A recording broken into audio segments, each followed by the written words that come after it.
Today, I'm going to share a little bit about my style journey and the lessons that I learned when I went from a corporate career to becoming a full time personal stylist. I really want to delve into the style beliefs that I had because these beliefs can be quite important on your style journey. So, I want to break down some of those beliefs that I developed over time through experiences that I had either as a child or in my workplace and how they impacted me on my style journey. And hopefully, this episode will help you as well, especially if you're struggling with your personal style. And 2025 is going to be your year to transform, elevate, and create a personal style that feels authentically you. The earliest childhood memory that I have about my personal style is going to the sewing shop with my mum on the weekends and spending hours going through those thick books that had all the different runway styles and patterns to match. And I used to love doing this with my mum. She was so talented in sewing and she doesn't do it anymore. But when I was younger, she used to sew a good majority of my clothing. I remember she sewed me this amazing outfit, which looking back now was so fashion forward for its time. It was a cord, a polka dot set, wide leg pants, a boxy tee, and it had a beautiful navy background. And I love this outfit so much, but I remember being at school and getting teased for wearing that outfit. And I think that particular memory really was ingrained in my mind because it did impact my style beliefs. And I think when it comes to your style beliefs, they can be from your childhood, from past experiences. They can be anything that are holding you back with your personal style. It could also just be an offhand comment that someone has made, and it could be with no ill intention whatsoever, but it's about how we interpret that comment. So sometimes that can also become a style limiting belief as well. I remember the impact of being teased for wearing something a little bit more fashion forward because I think it stopped me from really experimenting with my style and choosing pieces that were a little bit out there and a bit more expressive. Fast forward to my teenage years and my years at university. Now, this was a very interesting time because I think I was going through a phase of developing my own personal style and my style identity. And it was also a confusing time because I think I copied a lot of other people's styles. I liked what they were wearing and I would just go and buy the same thing. Now, what this caused was a confusion with my style because it was a little bit of everything. It was classic, it was sometimes eclectic, and it was sometimes a bit of grunge. So it was just everything mashed together. And that was really a period in my life where I was finding who I was and not sure of my personal style at all. And I'd say that I did definitely follow a lot of the trends at that time as well, and really didn't know much about my personal style at all. And when I entered the corporate world, it felt like it was a little bit easier because I came from a background in finance and management consulting. So the clothes were quite conservative during that time and it was mostly suiting. So I didn't have that many options, which actually made things easier. So pencil skirts, blazers, trousers. And at that time, I used to wear a lot of heels. So that particular style period was easier from a work perspective, but from a non work perspective, I still found challenges. And especially in my management consulting stage of my career, I traveled a lot. So most of the time, I was living out of a suitcase when I worked overseas. So my wardrobe became very, very limited. And I think this further deteriorated my personal style because I was always just in work clothing and I didn't have much variety in my work clothing either. And when it came to weekends or any type of event, I was really stuck on what to wear. And spending that time overseas and living out of a suitcase was really what prompted me to start my style journey because my outfits were just black, gray, and navy. And they were all the same cuts and styles. And I knew that I just needed to get out of this style rut. And clearly, there were things that were stopping me from doing so because I really didn't know where to start. And there were beliefs that were holding me back, but I wasn't aware of what these beliefs were, which I think is the first step when it comes to your style journey and assessing your personal style. Just journaling about what style beliefs you may have about yourself. So, these memories of your style journey are a great place to start. And for me, that early memory, as I mentioned before, really stopped me from experimenting. So, I probably had the belief that I can't experiment and I'm not good at experimenting with personal style. I think the second limiting belief that I really developed during my teenage years was that I always had to follow trends and purchase things constantly for my wardrobe to make sure that it felt up to date. And in my corporate career, I really limited myself to certain styles and cuts and colors.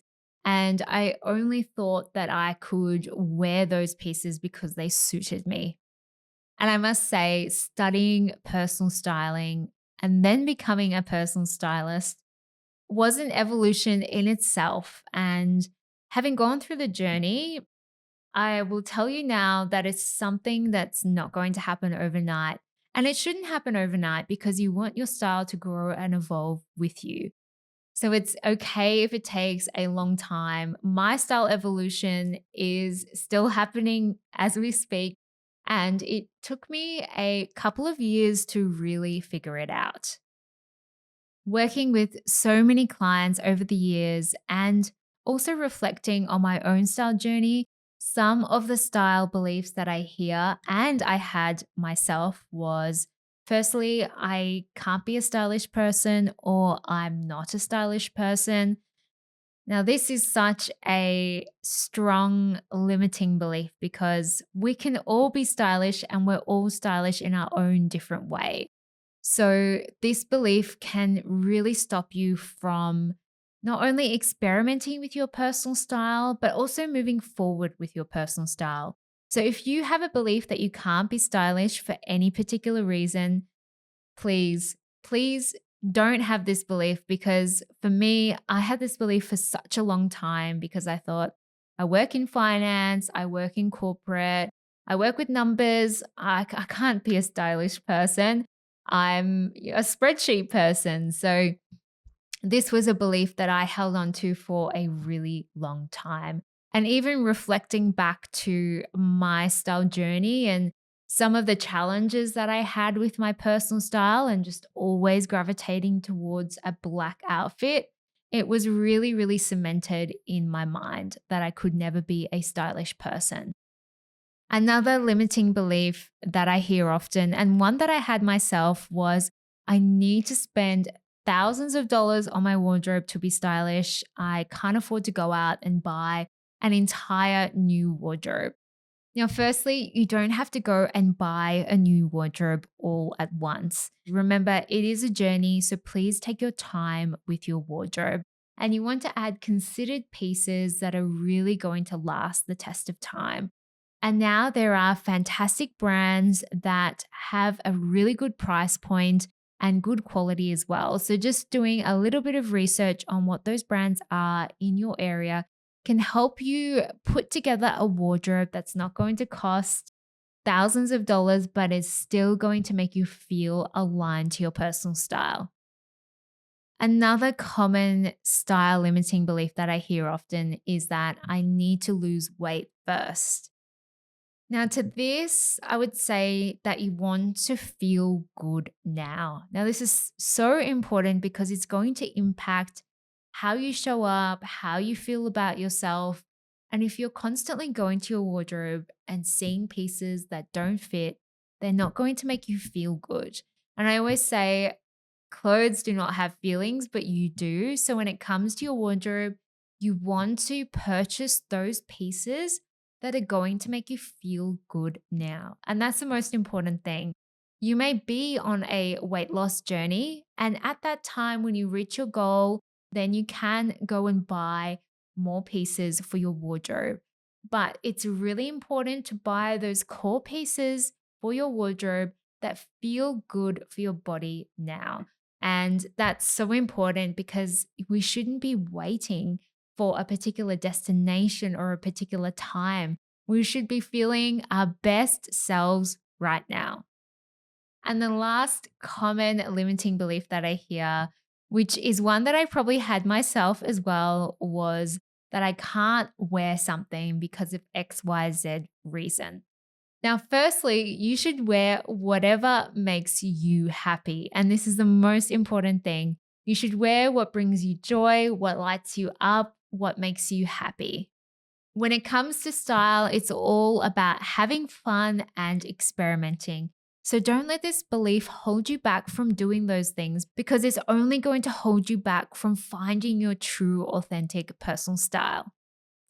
So dig deep and have a think about where some of those style limiting beliefs originated from, whether they were from past experiences, whether it's from social media or family influences. It could be from anywhere. It could actually even be the color of your school uniform, and therefore you don't like wearing that color anymore. So reflecting on those style past experiences can help you really delve into what those style limiting beliefs that you have and that you're holding on to may be stopping you from expressing your true authentic self through your style. So write those down and reflect on what those style limiting beliefs may be. Now, this can be quite a eye-opening exercise because there's probably some style limiting beliefs that you had that you didn't even know about. And now that you have a list of some of those beliefs that are holding you back, I highly encourage you to go and challenge them. Go and do the thing that you've always wanted to do, but your belief has been holding you back, and see how you feel. If you had a limiting belief that you could never pull a certain outfit off, and for me, it was wearing double denim. So I went and wore double denim, and I realized that I loved styling double denim. So do the thing that feels scary and challenge yourself to break free from that style limiting belief. Because at the end of the day, it's a belief that you're holding onto. It's not a belief that someone else is holding onto for you. So you have the power to let it go and create some style beliefs that are actually going to serve you, that are actually going to make you feel really good. Now, you could do a fun exercise by writing down a particular belief that you want to focus on and thinking about ways that you can challenge that belief, and then journaling and reflecting on how challenging that belief has made you feel. And over time, you're going to break down these beliefs and create new ones that are going to make you feel good. And finally, what I love to do is write down a few style affirmations that are going to make me feel really good now. Things like I am a effortlessly stylish person. I get dressed with confidence and ease every day. I love experimenting with new styles and colors. These are some of the affirmations that you may want to write down and repeat over time because they're just going to help you with your style confidence and your style journey as well. So I hope that you found this episode really helpful. I know that my DMs are always open if you have any questions. And if you have been enjoying this podcast, I would be so grateful if you can leave us a 5-star review because it does help get the podcast out to as many people as possible. And that's my mission, to help as many people as I can with their personal style.